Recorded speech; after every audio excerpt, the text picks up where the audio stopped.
I will not send another generation of Americans to war in Afghanistan with no reasonable expectation of achieving a different outcome.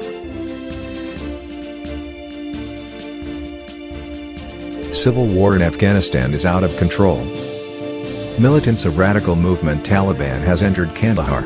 According to the officials, now about 78% of the territory is under Taliban's control. So why after 20 years of war, the US couldn't establish control over Afghanistan? Let's see what we've got. 20 years ago, on the 7th of October 2001, US and NATO troops started their military operation against Taliban movement. The main goals that were pursued by the US and their allies were to establish control over Afghan territory, and to overthrow Taliban's regime. But after 20 years of war, the US couldn't do it. On the 1st of May 2021, the US and NATO started to pull troops out of Afghanistan. This is going to be the end of 20-year war between the US and NATO on one side and Taliban's regime on the other. In fact, the longest war in American history became the most disastrous.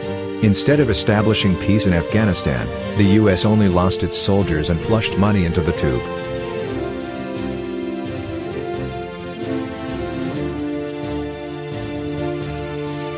Now pulling of the US troops is almost over. The White House had to admit its defeat.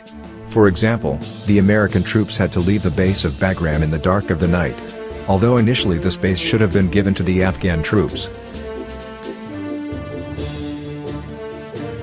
One of the evidences that the US lost this war are statements of the Taliban commander in Ghazni province to NBC News, that he and fellow fighters were surprised at the speed of their advance, and had avoided capturing some targets, so as not to run afoul of the US.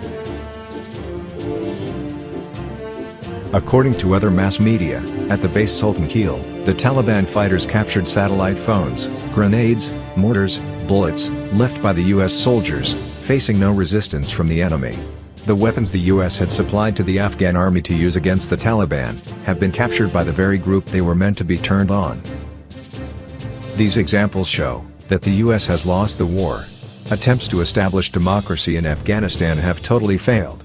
Biden's decision to pull the US forces out of Afghanistan before 31st of August instead of 11th September shows the wish of US government to finish their mission as fast as possible.